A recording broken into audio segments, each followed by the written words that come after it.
क्यों क्यों भाई?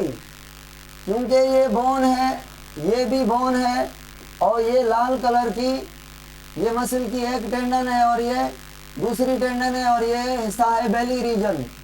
तो ये तो कॉन्ट्रैक्ट करता है, और ये इस बोन को अगर यहाँ से कॉन्ट्रैक्शन जनरेट हुई है, ये क्या है ओरिजिन, तो ये बोन किधर आ जाएगा? इधर।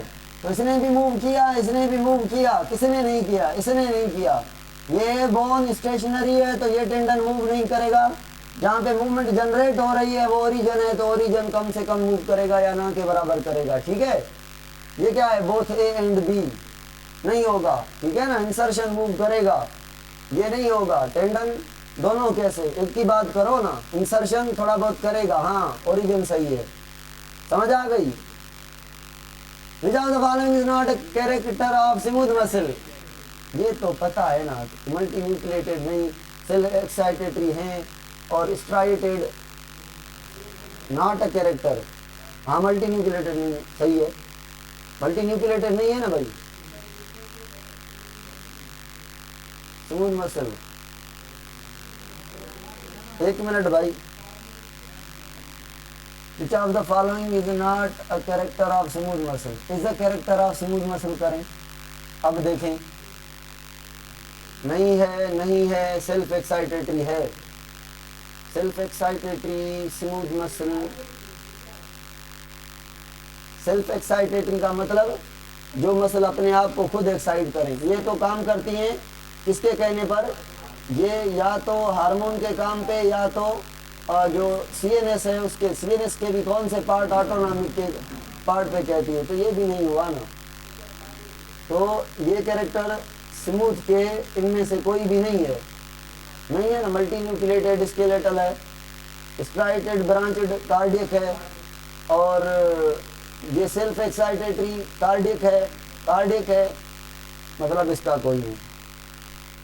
तो क्या होगा आंसर? अपने आप को एक्साइट करे काम करने के लिए, आप मैसेज बनाए मिलजुल के, कुछ मसल क्या करें, कुछ क्या करें, कुछ क्या करें। जॉइंट दैट शो मैक्सिमम, ये तो इजी है ना, ये तो इजी है। Which of the following movement is possible at the ball and socket joint? फ्लेक्सेशन होगी। फ्लेक्सेशन क्या है? फ्लेक्सेशन का मतलब है जब मसल कॉन्ट्रैक्ट करे और जो जॉइंट है वो बेंड करे, ये फ्लेक्सेशन है। और एक्सटेंशन क्या है? जब जो जॉइंट बेंड है वो अनबेंड करे। अनबेंड करने के लिए मसल ऊपर से होगी, नीचे से होगी। नीचे से मतलब ट्राइसेप, और बेंड करने के लिए मतलब बाइसेप फ्लेक्सर है ना। यहाँ पे बहुत टाइप है, 3 टाइप के मसल हैं। मैं पढ़ाऊंगा कि फ्लेक्सेशन में कौन से मसल हैं। जनरली तो बाइसेप कह लेते हैं, 2 टेंडन वाली मसल्स हैं, मगर इनमें कौन से 3 टाइप हैं जो फ्लेक्सेशन करवाते हैं। तो फ्लेक्सर मसल जो बेंड करवाएं, और एक्सटेंसर अनबेंड कराएं। अबडक्टर जो बॉडी को, बॉडी के आर्म को या लेग को बॉडी से दूर करवाएं, अबडक्टर। और एडक्टर अंदर बॉडी की तरफ लेके आए। ठीक है भाई। तो सारे मसल्स हैं बॉल एंड सॉकेट। क्यों सारे हैं? क्योंकि सारे डायरेक्शन में आर्म हमारी मूव करती है। चलो भाई, the muscle which produce bending, ये तो हो गया अभी फ्लेक्सर। नहीं, इसको सही देखें तो सही ना, वैसे सही है फ्लेक्सर होगा। मगर अगर कोई कहे कि भाई फ्लेक्सर एंटागोनिस्टिक भी है, तो क्या ये ऑप्शन करना चाहिए? The muscle which produce bending eight joint, ये तो सीधा 100% सही है। ठीक है, तो एक मसल फ्लेक्सर है तो दूसरी उसके सामने एक्सटेंसर है। तो फ्लेक्सर और एक्सटेंसर एक दूसरे के क्या हैं? ये 2 मिलके एंटागोनिस्टिक है। एक अकेली किसी के एंटागोनिस्टिक है, मगर अकेली को एंटागोनिस्टिक नहीं कह सकते। किसी को के साथ मिलाएंगे, 2 की बात करेंगे तो एंटागोनिस्टिक टर्म यूज करेंगे। ओनली फ्लेक्सर के लिए एंटागोनिस्टिक कैसे कहेंगे? किसी से एंटागोनिस्टिक होगी ना। तो इसी वजह से ये ऑप्शन नहीं करेंगे कि ए हाँ सही है, बी एंटागोनिस्टिक। भाई एंटागोनिस्टिक टू व्हाट? तो एक्सटेंसर। तो क्या एक्सटेंसर का बेंडिंग में काम है? अगर होता तो बहुत करते। तो जो इसकी एंटागोनिस्टिक है वो इस ऑप्शन को सपोर्ट नहीं करती, इसीलिए हम नहीं भाई आधे सही हो तुम, बोथ ए एंड बी में तुम्हें ऐड नहीं कर सकते, आधे गलत तो हो और अपोजिट हो, इसीलिए हम बोथ ए एंड बी नहीं चुनेंगे, ओनली ए चुनेंगे। सर अगर सेल्फ बी करेक्ट है, अच्छा पीछे वाले का ठीक है, इसका ए सही है। Muscle produce movement by generating, ये तो पढ़ा हुआ है ना, मसल कॉन्ट्रैक्ट करती हैं, खींचती हैं, धक्का नहीं लगाती, मसल में धक्के वाला फोर्स नहीं है। अब पेशेंट ऐसे ही डिस्क स्लिप जल्दी में, एक पेशेंट है जिसको लेके आए हैं ओपीडी में, सिम्टम है उसके अंदर बड़े, क्लिनिकल सिम्टम देखे like severe pain in his upper limb, बाहों में दर्द है बड़ा, इधर से आया होगा, एक्सरे किया तो नैरो इंटरवर्टिब्रल स्पेस मिली, जो वर्टिब्री है और वर्टिब्री है उसके बीच जो स्पेस है वो कम हो गई है, मतलब जो इंटरवर्टिब्रल डिस्क है वो श्रिंक हो गई है, अंदर सप्रेस हो गई है, सप्रेस हो गई है इन सर्विकल रीजन। द फिजिशियन में डायग्नोस, अब जो डॉक्टर हैं आप क्या डायग्नोस करेंगे, स्पॉन्डाइलोसिस, डिस्क स्लिप क्यों नहीं करेंगे? अगर ये स्पेस खाली नैरो नहीं, थोड़ी यहाँ से ऐसे निकली हुई स्ट्रक्चर दिखाई दे आपको, फिर आप कहेंगे ये डिस्क स्लिप है, मगर हर्निएशन की कोई बात नहीं, जस्ट स्पेस कम हो गई है, वर्टिब्री ने दूसरी वर्टिब्री के ऊपर जोर लगाया है और कार्टिलेज को सप्रेस कर दिया है, यहाँ से जो नर्व निकल रही हैं वो सप्रेस हो रही हैं, वो आ रही हैं आपके बाजू में, इसीलिए बाहों में दर्द हो रहा है, तो ठीक है स्पॉन्डाइलोसिस है बिल्कुल। Which of the following structure is not a characteristic of joint? Joint का कैरेक्टर नहीं है, बोन ज्वाइंट में है, साइनोइल फ्लूइड भी है, लिगामेंट भी है, टेंडन मसल का ऐसा है, टेंडन मसल का ऐसा है, ठीक है ना, तो tendon is not a character of joint. चलो इजी एमसीक्यू आ गए, कहाँ आएंगे सही वाले, ऐसे ही चलेंगे क्या? Suture of skull is an example of, सबके लिए कह रहा हूं, ये तो इजी था, आगे चले। In human female after menopause deficiency of oestrogen, ये बातें समझने की हैं, पता है बहुत सारे बच्चों को, मगर फिर भी सुने, फिर भी सुने, बाकी वाले सुने। एक है कैल्शियम का मसला, एक है विटामिन डी का मसला, कभी कभी एक ही मसला होता है, विटामिन डी की कमी मीन्स कैल्शियम की कमी, एक है एस्ट्रोजन का मसला, विटामिन डी का मसला, एक है बच्चे के अंदर मसला, एक है एडल्ट के अंदर मसला, एक है इन्फेंट के अंदर मसला। अगर विटामिन डी की इन्फेंट में कमी हो जाए तो बीमारी इज कॉल्ड एज टूटने वाले हड्डी, रिकेट्स, हड्डियां टूट जाएंगी। क्यों भाई? क्योंकि बच्चा इतना है और 2 साल के बाद ये हो जाएगा इतना, तो हड्डियां डबल पे ग्रो कर रही हैं, डबल पे ग्रो कर रही हैं, at that time vitamin D ना हो, नई हड्डी बन रही है, कैल्शियम कितना चाहिए? ज़्यादा। विटामिन डी की कमी की वजह से जो बोन बनेंगे वो पतले बने, वो सॉफ्ट बनेंगे, मजबूत नहीं बनेंगे, ओसिफिकेशन सही नहीं होगी, लंबे तो हो गए बोन, कैल्शियम की कमी से ग्रो करते जाएंगे, पक्के नहीं होंगे, जल्दी में टूट जाएंगे, थोड़ी चोट लगने से हड्डी टूट जाएगी, हम कहेंगे रिकेट।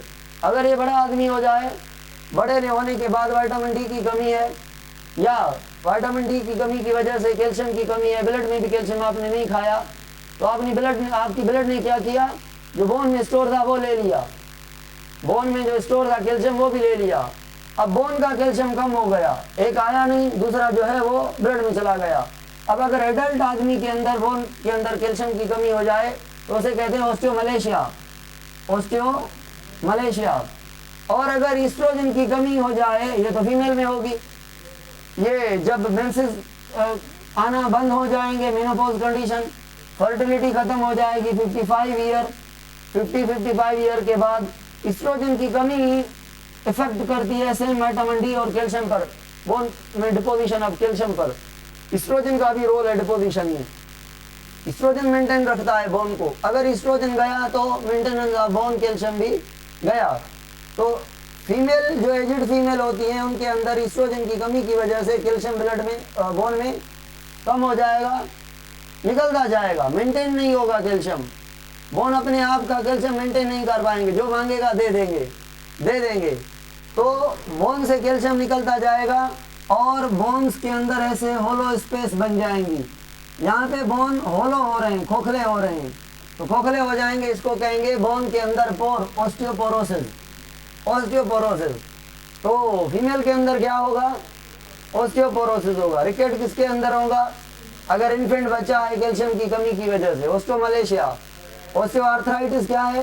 जॉइंट की बीमारी है, जॉइंट के कार्टिलेज में कैल्शियम आ गया है ना। कौन सा कार्टिलेज? Articular cartilage. आर्टिक्यूलर मतलब यहाँ से भी हड्डी है, इधर से भी हड्डी है, हड्डियों के ऊपर जो कार्टिलेज होता है इधर वाला, ये वाला कार्टिलेज, इसमें कैल्शियम आ गया है। तो ये कार्टिलेज भी इसी कोल्ड बन गई है हड्डी।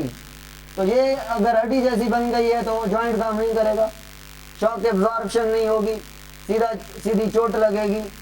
जब आप जंप खाएंगे, ये फीमर है आपका, ये रेडियस है सपोर्ट करें, तो जो शॉक एब्जॉर्ब करती है हमारी नी, इस आदमी की नहीं करेगी। ये ऑस्टियोआर्थराइटिस कहेंगे।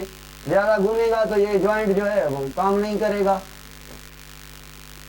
एडल्ट में डिफिशियंसी ऑस्टियोमलेशिया ठीक है, चिल्ड्रन में डिफिशियंसी ठीक है, रिकेट।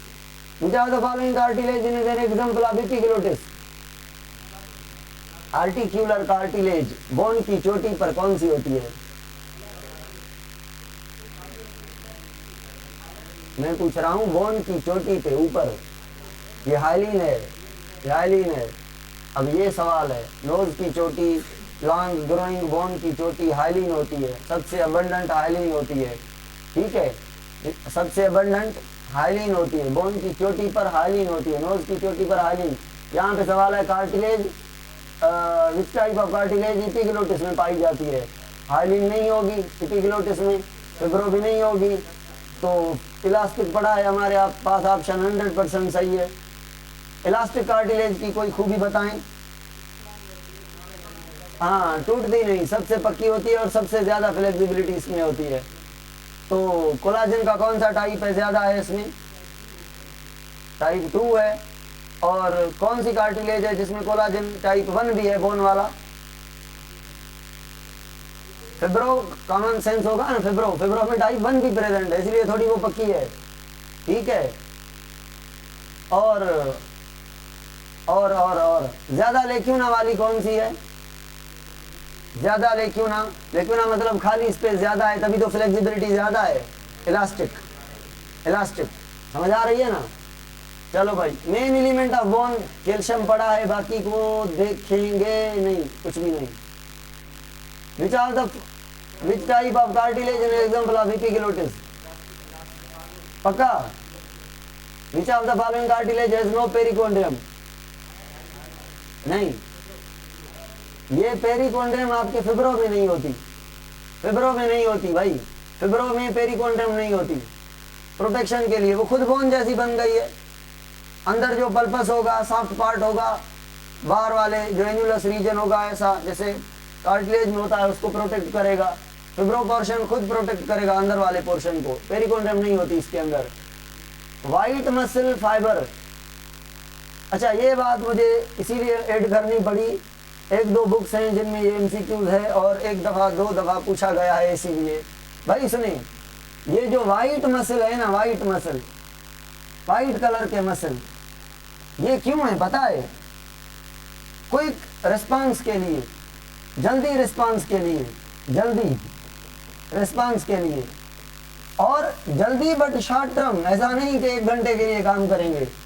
शॉर्ट टर्म क्यों पता है? क्योंकि इनके अंदर ऑक्सीजन की स्टोरेज नहीं है, मतलब मायोग्लोबिन नहीं है उतनी, और इसके अंदर ब्लड की वेसल्स भी कम है, और इनके अंदर जो नॉर्मल मसल में होता है काम, ग्लाइकोजन वगैरह वो कम होता है, तो इनमें कॉन्ट्रैक्शन की capacity for short period of time तेज होती है, ठीक है। बस ये इनकी प्रॉपर्टी है, इसीलिए ये वाइट क्यों है? मायोग्लोबुलिन कम है, ऑक्सीजन कम है, ब्लड वेसल कम है, इसी की वजह से वाइट है। वाइट मसल इसीलिए, बाकी जल्दी में काम करने के लिए थोड़े टाइम के लिए ये मसल होती हैं। तो क्या होगा? अबंडेंट मायोग्लोबुलिन नहीं, और have myoglobulin and few mitochondria, have few muscles of myoglobulin, molecule of myoglobulin abundant mitochondria. In general lack myoglobulin and few mitochondria कहेंगे, ठीक है। तो डी सही है इसमें आंसर, है few molecules of myoglobulin abundant mitochondria. Abundant होते तो लॉन्ग लास्टिंग होती ना, अबंडेंट माइटोकॉन्ड्रिया होते तो लॉन्ग लास्टिंग होती ना, बड़ी देर तक काम कर लेती। बस ये है, ठीक है।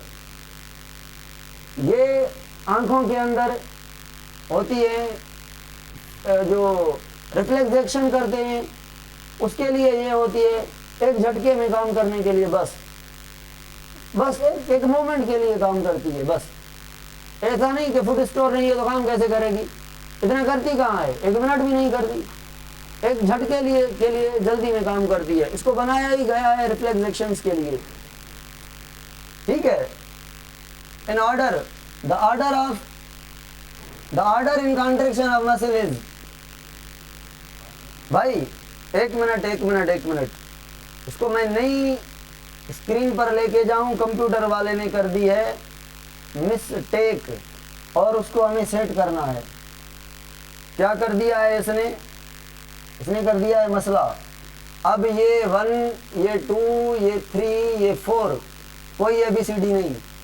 अब मुझे बताएं इन 4 ऑप्शन में से पहले कौन सा होगा, दूसरा कौन सा होगा, तीसरा कौन सा होगा, चौथा कौन सा होगा? हाँ भाई करें सॉल्व जल्दी। वीडियो ऑफ हो गई है, वीडियो चल रही है भाई।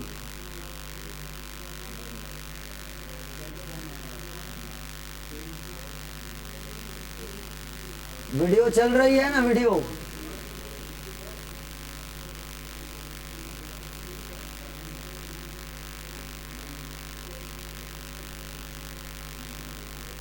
जब भी कोई MCQ सॉल्व करे ना, पहले तो ऐसा ऑर्डर का वो चारों को पढ़ लेना चाहिए।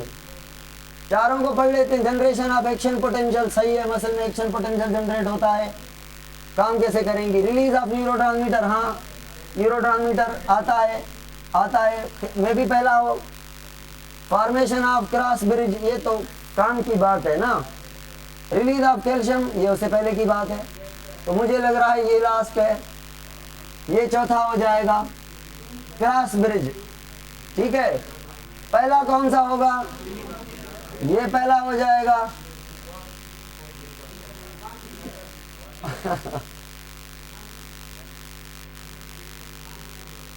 बच्चे कह रहे हैं 2 1 4 3, कुछ कह रहे हैं 2 1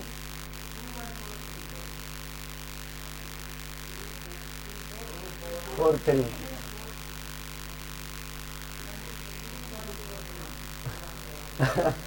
पहला ये है पक्का, generation of action potential in muscle, formation of ये आखिर में रिलीज ऑफ कैल्शियम, पता है ये होगा, देन कैल्शियम रिलीज होगा। हाँ पहले जनरेशन ऑफ एक्शन पोटेंशियल होगा, एक्शन पोटेंशियल जनरेट होगा। जैसे अब ये बात मिसिंग है, नहीं पढ़ी आपने, इसीलिए नहीं कर पा रहे हैं आप सही से। सुनिए अब ये कॉन्सेप्ट गौर से सुनिए। MCQ 10 तरीकों से आता है, 10 तरीकों से आता है ये। किसका? ये वाला, ये वाला, ये होगा 2, ये होगा 2, फिर ये होगा 3, ठीक है, 1 2 3, ये 4। अब ये क्या है? ये वाला जनरेशन ऑफ एक्शन पोटेंशियल। बताएं भाई, पहले आई क्या? न्यूरोट्रांसमीटर। तो न्यूरोट्रांसमीटर से एक्शन पोटेंशियल क्या है बताएं ना, पढ़ा है एक्शन पोटेंशियल?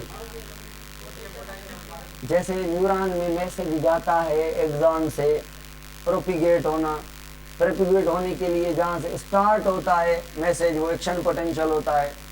तो यहाँ पे मसल के अंदर सार्कोलेमा तक तो आया कौन? न्यूरोट्रांसमीटर। अंदर तक मैसेज का करंट जाएगा, एक्शन पोटेंशियल जनरेट होगा, हमने सीधा बुक में लिखा हुआ है एसिटाइलकोलिन आएगा तो कैल्शियम रिलीज होगा। मतलब इसका मतलब ये है कि एसिटाइलकोलिन सीधा जाके टक्कर मारता है एसीआर को, मगर ऐसा नहीं है। एसिटाइलकोलिन आता है मेम्ब्रेन पर, मेम्ब्रेन एक्शन पोटेंशियल जनरेट करती है, सोडियम रिलीज करती है, सोडियम स्टिमुलेट करता है जाके किसको, एसीआर को। तो ये सोडियम की बात हो रही है, ठीक है। तो मैसेज आएगी, सोडियम एक्शन पोटेंशियल जनरेट करेगा, वो झटका लगाएगा किसको, कैल्शियम को, कैल्शियम रिलीज होगा जाके बाइंड होगा ट्रोपोनिन से, तो ब्रिज बनेगी, क्रॉस ब्रिज। क्रॉस ब्रिज बनने के बाद अगर पांचवा ऑप्शन बना लें तो होगी कॉन्ट्रैक्शन, ठीक है, काम होगा मसल का। चलो हाँ भाई ये करें, नहीं है clear?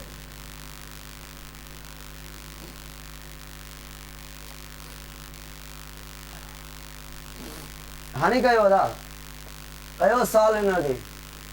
Which of the following is correct pairing of body parts and the kind of muscle tissue that move it? Easy as a impulse generation in. Which of the following is correct pairing of body parts and the kind of muscle tissue that move? सवाल को समझने की कोशिश किया करें पहले, जिसने नहीं समझा। Which of the following correct pairing of body parts, और उसको मसल टिश्यू कौन सी अफेक्ट कर रही है, मूव करवा रही है? आयरिस है, स्मूथ मसल काम करवाती है, हार्ट वाल है, इनवॉलंटरी अनस्ट्राइटेड, काटा लगा दें, स्ट्राइटेड कहना था ना, बाइसेप ये वाले स्मूथ मसल काटा लगा दें, एब्डोमिनल पेट के सिक्स पैक्स काटा लगा दें, बचा ए बचा, सही है। एब्डोमिन सिक्स पैक्स नहीं दिखाते आप ऐसे, तो ये क्या है, ये किसी बोन के साथ अटैच नहीं है, मगर ये वॉलंटरी है। वॉलंटरी होने की वजह से इनको हम स्केलेटल मसल में करते हैं काउंट। स्फिंक्टर दो तरह के होते हैं ना, स्फिंक्टर, एक स्फिंक्टर होते हैं कौन से, वॉलंटरी, और दूसरे तो voluntary sphincter skeletal, involuntary sphincter smooth muscle, ये भी बात याद रख लें, ठीक है। तो एब्डोमिनल मसल भी आपकी है अटैच नहीं बोन के साथ, मगर कंपोजिशन काम करना, हेमोग्लोबिन हेमोग्लोबिन, ऑक्सीजन, सारा जो काम है स्केलेटल मसल का, मायोफिब्रिल, एक्टिन, मायोसिन, सार्कोमियर, ये स्ट्राइटेशन, ये सेम प्रेजेंट हैं एब्डोमिन मसल में। तो एब्डोमिनल क्या हो गई, तो भाई आइरिस आपकी लाइट लगने से खुद ब खुद कॉन्ट्रैक्ट हो जाती है, इनवॉलंटरी स्मूथ मसल है। आइरिस जो आपके आंख के अंदर प्यूपिल है ना, ये आंख का बाल है सारा बड़ा, ठीक है, ये है आंख का डार्क पार्ट, ये जो मैं लाइन लगा रहा हूं ये आइरिस, ये है आइरिस मसल, ये है, ये जो आपका आंख का पार्ट बनाती हैं, किसी की blue eyes, brown eyes, black eyes, ये आइरिस होती हैं। ये खाली गैप इस कॉल्ड है प्यूपिल, इससे लाइट पास होती है। अगर जल्दी मुंह में लाइट लग जाए तो प्यूपिल का क्या काम है, लाइट को कंट्रोल करना, कि भाई ज़्यादा लाइट नहीं जानी चाहिए। तो प्यूपिल को कौन कंस्ट्रक्ट करेगा, आइरिस। आइरिस इसको पतला करेंगी कि भाई लाइट ज़्यादा आ रही है, पतले हो जाओ, तो ये छोटा हो जाएगा। छोटा हो जाएगा क्यों, क्योंकि लाइट सीधी मुंह में लग रही है, मतलब ज़्यादा है, अंदर ज़्यादा ज़रूरत नहीं है। दिन को भी ऐसा होता है, ये कॉन्टेक्ट होता है, जब रात होती है अंधेरा होता है तो ये ऐसे फटा होता है बड़ा, क्यों, क्योंकि लाइट देखने के लिए है ही नहीं, खींच के पूरी करता है, फिर भी नहीं होती, इसीलिए नज़र नहीं पड़ती हमें, लाइट चाहिए थोड़ी भी। अचानक अंधेरे में पीपल इतना बड़ा था, लाइट खींच रहा था, टार्च मार ली, तो पीपल ने कहा ये तो ओवर हो गई, तो अचानक वो शॉर्ट कर लेता है, फिर भले टार्च बंद भी कर लें, आपको 1-2 सेकंड के लिए नज़र नहीं पड़ती। क्यों, क्योंकि टार्च तो गई, पीपल भी गया, और पीपल जब तक खुलेगा तो लाइट कलेक्ट करेगा तो कुछ देखेगा ना। तो ये कैसा होता है पीपल का। अच्छो सही, एक करो सॉल्व छड़े आया मेरा। जेड डिस्क इज फाउंड, हाँ बस एक्टिन इन पढ़ा है यहाँ पे, तो ये करेंगे, एक्टिन नहीं करेंगे। अगर ये नहीं होता तो एक्टिन जिंदाबाद। मायोमेसिन प्रोटीन कहाँ है? एम लाइन में। Okay. Which of the facial bone is unpaired? पता है। मैंडिबल अनपेयर्ड है, नजल 2 है, जाइगोमेट्रिक 2 है, प्लेटाइन भी। जाइगोमेट्रिक कहाँ है? अपर जाज में, चीक्स में? ओके। अपर जाज वाला वाले बोन का नाम क्या है? The human being, the second cervical vertebra help in the rotatory movement of head through knob like process. Second vertebrae मतलब नाम एक्सिस को कह रहा है, एक ऊपर से बाल की तरह नोब है। ये एमसीक्यूज वाला कह रहा है, इसको रोटेटरी नोब है, हेड है, जिसके थ्रू वो हमारे सर को, खोपड़ी को रोटेट करवाती है। मतलब रोटेट करवाती है मतलब कौन से जॉइंट का काम बता रही है? पाइवट जॉइंट पूछ रहा है। तो पाइवट जॉइंट में पूछ ये रहा है वर्टिब्री के नोब का नाम क्या है। बस नोब का नाम ये है, ये रटा लगा दें। कभी कभी पूछता है, तभी मैंने ऐड किया है। ठीक है जी। वो तो वकार एटलस ऐं ओसिपिटल जे विच में कोंडाइल आहे। एटलस के ऊपर कोंडाइल लगे हैं और ओसिपिटल के अंदर खड्डे हैं। दो कोंडाइल हैं, ऐसे 2 खड्डे हैं, उसको ऐसे, ये ओसिपिटल, ये इसके कोंडाइल, ये हमारी हो गई क्या? एटलस। ये कोंडाइल हैं 2, ये कैंडलॉइड हो जाएगा, कैंडलॉइड जॉइंट। हाँ भाई, फ्लेंजल फार्मूला, उंगलियों का फार्मूला डी। ये थंब, ये उंगली उंगली उंगली, 4 जो उंगलियां हैं। ठीक है, बाकी तो मैच ही कोई नहीं करता। 3 3 2 3, ये भी नहीं है, ये भी नहीं चलेगा। ठीक है, मगर अंगूठे से मैंने काउंटिंग स्टार्ट की है। टोटल बोन कितने हो गए? 14। इन चारों में 3 3, इसमें 2। जॉइंट कौन सा था ये? सेडल। ठीक है, सेडल नहीं भूलेंगे आप, है ना यार। ये जो सेडल है ना, ये हमारे बुक में भली गाल कही वकार। ये जो सेडल है ना, मेरे ख्याल में यहाँ पे होना चाहिए। मतलब ये कौन से बोन है? कार्पल। कार्पल के साथ ये मेटाकार्पल और कार्पल का यहाँ पे सेडल होना चाहिए। इधर हमारे बुक में कहाँ लिखा हुआ है? General thumb. जनरल लिखा है तो हमने जनरल पढ़ लिया है ना। और मूवमेंट ये कर रहे हैं, लग रहा है यहाँ से हो रही है। अगर यहाँ से हो रही है तो ये है फ्लेंजल 2 और ये मेटाकार्पल। मेटाकार्पल है ना ये वाला थंब का, ये सारे सोल वाले, पाम वाले मेटाकार्पल हैं। तो मेटाकार्पल और फ्लेंजल के बीच दिखने में हमें ऐसा लग रहा है, मगर बुक में जो स्ट्रक्चर है वो देखेंगे कि मेटाकार्पल और ट्रेपेजियम ये कार्पल बोन में से एक का नाम है।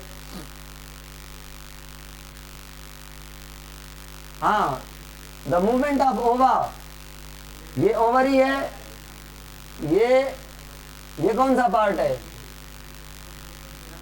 ये ओविडक्ट या फेलोपियन ट्यूब, और ये यूटेरस और ये दूसरी ओवरी। यहाँ से अंडे का निकल के यहाँ आना, स्पर्म के साथ फर्टिलाइज करना या ना करना, और इधर से 7 दिन की जर्नी करके इधर पहुंचना। ये वाली मूवमेंट, ये भाई म्यूकस भी यूज होती है, सिलिया भी यूज होते हैं और मसल भी यूज होती हैं, मगर डोमिनेंट मूवमेंट सिलिया करवाते हैं, ढका देते हैं अंडे को। यहाँ पे सिलिया लगे होते हैं, यहाँ पे सिलिया लगे होते हैं, फॉरवर्ड मूवमेंट करवाते हैं ओवरी से toward the uterus, ciliary movement होगी। सी मसल भी इन्वॉल्व होती हैं, मगर इसको इज्जत देंगे ज्यादा। अगर पूछे कौन कौन इन्वॉल्व है तो हम इन 2 को ऐड करेंगे। सीडोपोडियल, कोई सीडोपोडिया नहीं बनते, एमोबाइड सीडोपोडियल एक ही बात है, दोनों कट गए। मायोफाइबर्स एक्सहिबिट ब्रांचिंग इन, अब देखें मायोफाइबर, मायोफाइबर मतलब मायोफाइबर्स एक्सहिबिट ब्रांचिंग, ब्रांचिंग तो कार्डियक रिदमिक करने के लिए, एक साथ काम करने के लिए, हर किसी को मैसेज देने के लिए, मिलके काम करना है, मैसेज आया है सारे को मैसेज दे दो, मिलके इकट्ठे कॉन्ट्रैक्ट करेंगे, उसके लिए ये है।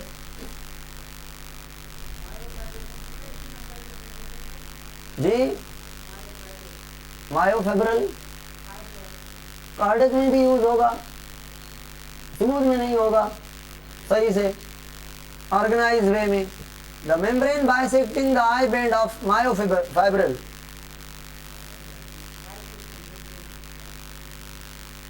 कौन सी मेम्ब्रेन है जो ये एक जेड लाइन, ये दूसरी जेड लाइन, ये तीसरी जेड लाइन, ये एक्टिन एक्टिन एक्टिन एक्टिन थोड़ी बड़ी है, मैं छोटी बना रहा हूं, ठीक है।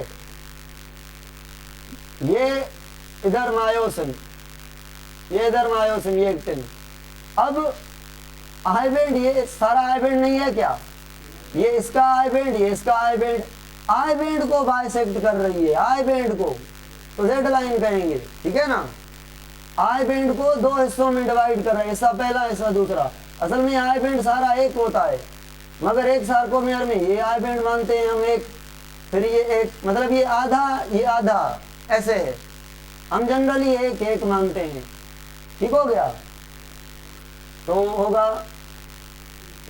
The H zone is outer part of A band with overlapping thick and thin filament, ये क्या होगा, ये is equal to overlapped and non overlapped thick filament वाला रीजन, और a part of I band with overlapping thick and thin filament.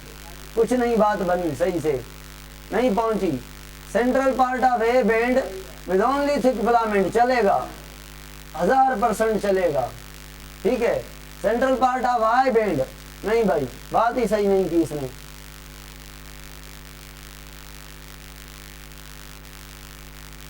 In myofibril the active site are present on, active site मतलब, active site का मतलब क्या है, active site का मतलब है जहां पे मायोसिन का हेड बॉन्ड बनाए, मतलब थिन फिलामेंट के अंदर, एक्टिन प्रोटीन के अंदर, जी एक्टिन के अंदर खड़ा, जहां पे ट्रोपोनिन सी है। क्या मैं ये स्टेटमेंट कह रहा हूं सही है?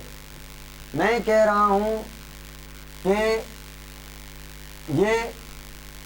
ये बल्बस हेड, ये थिक फिलामेंट बनाई मैंने, ये वाली थिक, और ये थिन फिलामेंट का एक सर्किट बनाया, ये दूसरा, ये तीसरा, चलो ठीक है।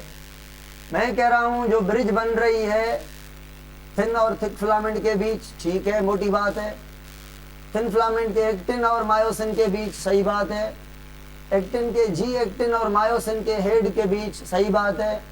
जी एक्टिन के अंदर जरूरी है ट्रोपोनिन सी का होना, और मायोसिन के ऊपर एडीपी एंड फास्फेट का होना। ये बात मैंने क्लियर नहीं की कि एडीपी एंड फास्फेट क्या करेंगे, ठीक है। एडीपी एंड फास्फेट ब्रिज बनाने के लिए नहीं है एक्चुअली, ये जब कॉन्ट्रैक्शन होगी उधर उस टाइम एनर्जी देंगे, एनर्जी भी ये देगा फास्फेट थर्ड। मतलब ब्रिज बनाने से पहले ये एटीपी टूटी हुई है, ये कैसे टूटती है, क्यों टूटती है, ये हम देखेंगे, पावर स्ट्रोक में काम आएगी। टूटी हुई है एटीपी, तो एटीपी को तोड़ के रखते हैं, ये एनर्जाइज फास्फेट पावर स्ट्रोक, यानी जब ब्रिज बनेगी, ब्रिज बनने के बाद जो मायोसिन है ऐसे खींचेगा किसको, एक्टिन को अपने ऊपर, मतलब टुवर्ड्स बीच एम लाइन, तो वो जो धक्का लगाएगा उसको पावर स्ट्रोक कहेंगे। उस धक्के में ये फास्फेट की एनर्जी यूज होगी, मतलब टूटी हुई एटीपी की, मतलब एटीपी का थर्ड फास्फेट, मतलब धक्के लगाने से पहले एटीपी को तोड़ के रखेंगे, ठीक है। और इम्पोर्टेंट बात यह है कि क्रॉस ब्रिज बनने से पहले एटीपी लगी होती है, या मैं यूं कहूं कि अगली जो क्रॉस ब्रिज थी उसको तोड़ने के लिए, दोबारा बनाने के लिए एटीपी, तो बात समझ नहीं आएगी। अभी पीछे टॉपिक है वो देखेंगे तब काम चलेगा। Muscle responsible for the movement of food, पता है भाई, स्मूथ जी। इसमें in myofibril the active site present on active site पूछ रहा है, खड्डे का पूछ रहा है, खड्डे में मालिक्यूल का नहीं पूछ रहा कि खड्डे में कौन सी चीज जरूरी है। ये एज एक्टिवेटर हो गया ना, है ना, असल खड्डे की बात हो रही है। तो एक्टिन फिलामेंट के अंदर अगर ये ऑप्शन भी होता और इधर इधर इधर ऐसे होता, जी एक्टिन होता, तो इसको भी पीछे कर देते, क्योंकि भाई आपके साथ एफ एक्टिन भी है, वो तो नहीं है, तो इसको इज्जत देते, ठीक है। मगर जी आप एक्टिन ऑप्शन नहीं है। The muscle responsible for unstriated मतलब smooth. The fused region in the vertebral column of man, बस सेक्रल और कोक्सीजल फ्यूज है, बाकी कोई नहीं है। ह्यूमन वर्टिब्रल फार्मूला पहले 7 हैं, फिर थोरेसिक 12 हैं, लंबर 5 हैं, लंबर 5 हैं, और सेक्रल नहीं। तो चलो सेट करना पड़ेगा, कोई ऑप्शन सही नहीं है, कोई सही नहीं है भाई। तो ये करना पड़ेगा 5, फिर ये 1 1 ठीक है, फ्यूज की बात कर रहा है, 5 5 4 कहता तो भी चलता। लंबर तो 5 का है ना, लंबर 3 क्यों? यहाँ पे लंबर 5 है तो सेक्रल 6 कर दिए हैं, ये तो चलेगा ही नहीं। ये थोड़ा थोड़ा बहुत सही लग रहा है, इसको सेट किया हमने। Which of the following is involved in the amoeboid movement? Amoeboid movement, cell membrane को अंदर खींचना, बाहर खींचना, माइक्रोफिलामेंट का काम है, ये हम पढ़ेंगे, माइक्रोफिलामेंट का काम है। माइक्रोट्यूब्यूल मूव नहीं करते।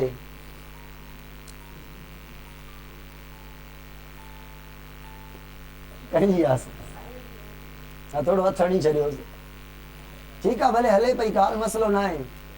A firm hold for the filament in sarcomere is provided by, hold करके फिलामेंट्स को रखना, चुप करके खड़ी रहो, हेमलाइन का काम है, हेमलाइन का, ठीक है। अगर अल्फाज ऐसे वैसे यूज किए हुए हो ना, पता नहीं चल रहा है क्या क्या रहा है, दोबारा पढ़े, नहीं समझ आ रहा लाउडली पढ़े, स्टाइल से पढ़े, स्टेटमेंट को समझ के फिर ऑप्शन।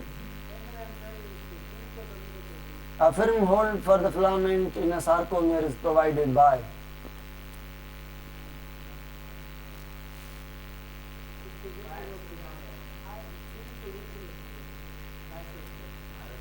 जनरली हम हेमलाइन कहेंगे ट्रायड सिस्टम।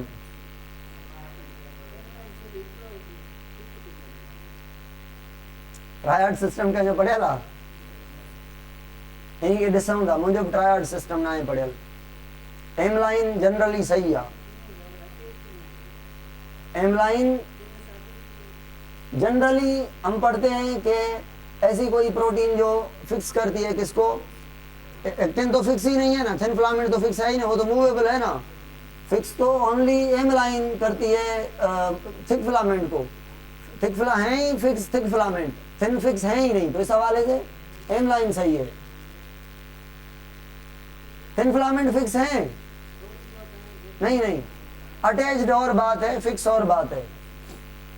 हाँ भाई, in the following diagram the skeletal muscle bands 1 2 3, ये रिप्रेजेंट क्या करते हैं? 1 ये वाला कह रहा है, ये वाले, चलो लिख लेते हैं इनको बना लेते हैं। ये वाला I, 2 इधर से इधर, ये वाला A, 3, अब 3 का एरो इधर है या इधर मान लें। अगर I का ऑप्शन है तो ठीक है, Z का है तो उसको ज्यादा प्रेफरेंस देंगे। चलो क्या होगा, पहला I कोई नहीं है तो बस किसी को देखे ही ना, बस यही सही है। इधर भी I होता, इधर भी I होता तो आगे देख लेते, आंख बंद करके इसको करेंगे। दूसरा A, तीसरा Z लाइन, ठीक है। I कहता तो भी ठीक है, चलता है ना।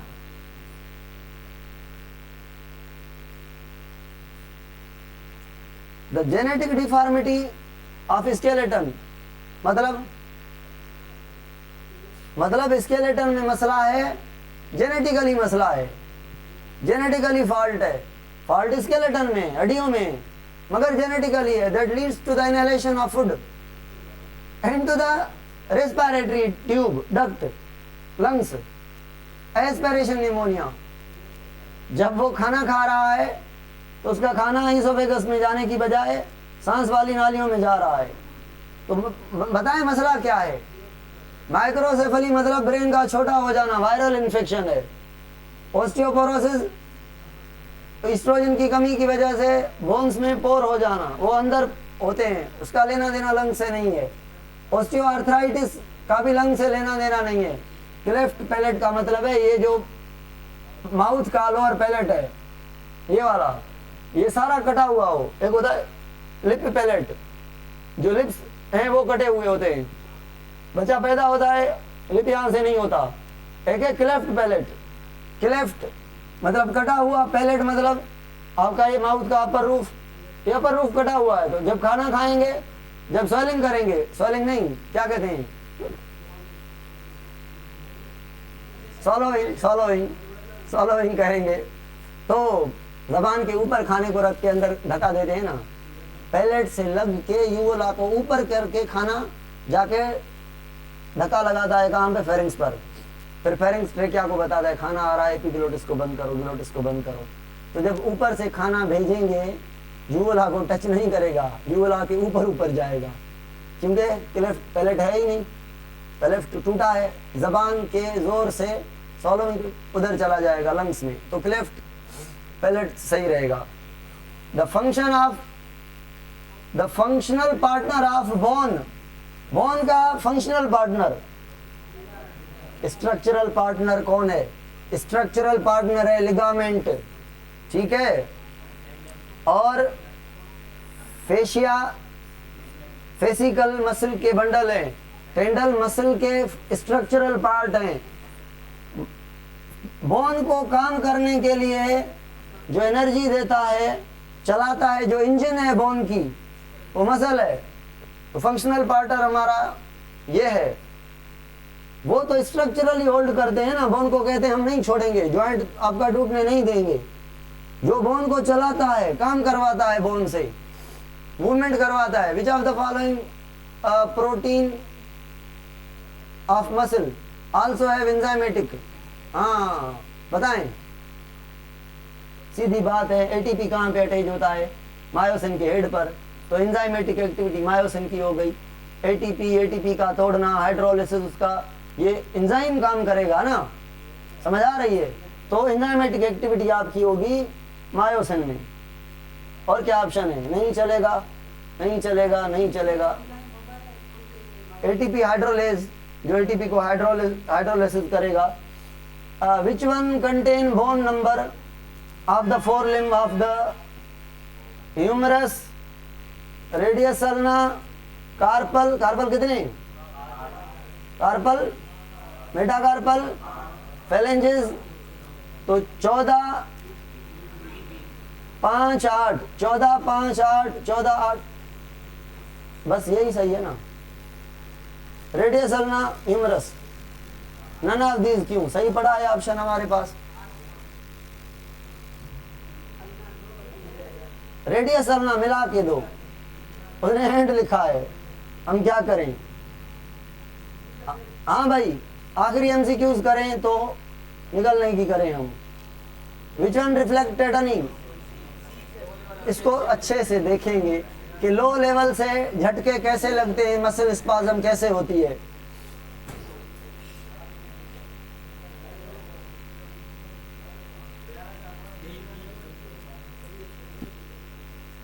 ये दो करें।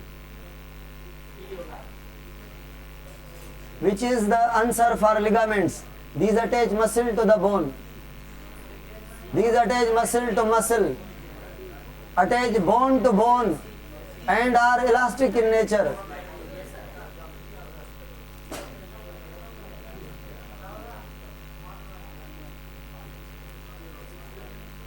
ये वकार जो एमसीक्यू था कयो साल तक पो छरियों क्लास के ए वारो हे नंढो वकार, वडो वकार केड़ो आ? हाँ वडो वकार, comrade Waqar.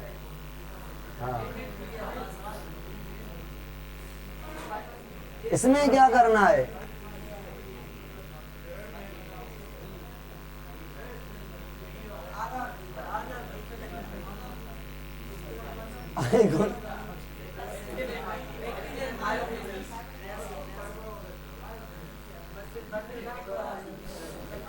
Each skeletal muscle consist of, भाई सुने सुने, मसल बंडल भी होता है मसल में, ठीक है, मसल फाइबर भी होता है। मसल फाइबर किसको कह रहा है? सेल्स को। मायोफिब्रिल, मायोफिब्रिल होती हैं, ठीक है, एक्टिन और मायोसिन फिब्रिल। अब ये दोनों बात तो हो गई एक, ठीक है, तो इससे ध्यान हटा ले, नहीं हो नहीं भाई, है ना। अब बचे ऑप्शन दो आपके पास, बंडल क्यों करना चाहिए, इसको कम इज्जत क्यों देनी चाहिए? मसल फाइबर, मसल फाइबर तो स्मूथ फाइबर भी है ना, स्मूथ मसल के सेल को भी तो मसल फाइबर कहते हैं, मगर बंडल के फॉर्म में वो नहीं होती, कार्डियक भी बंडल के फॉर्म में नहीं होती। तो स्केलेटल पे इंडिकेशन दे रहा है, तो ये चीज स्केलेटल मसल के लिए 200% सही है, इसीलिए हमने मूव किया आंसर ए पे। चारों सही थे मगर ये 7 हो गए, इसीलिए इनको निकाल दिया कि भाई अलोन काम करने की बात हो रही है, आप जुड़वा हो रहे हैं, ये वो, इन ऑप्शन को निकाल दिया हमने अपनी प्रायोरिटी से।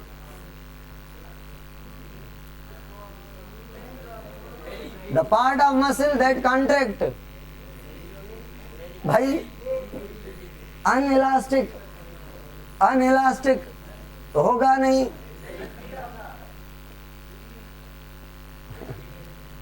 चलो भाई आज के लिए काफी है, घना थे एमसीक्यूज, 6 एमसीक्यूज बची पया न कया दे साल, 74 में भी नहीं होगा भाई। 74 देखना कौन सा है, 74 ये होगा।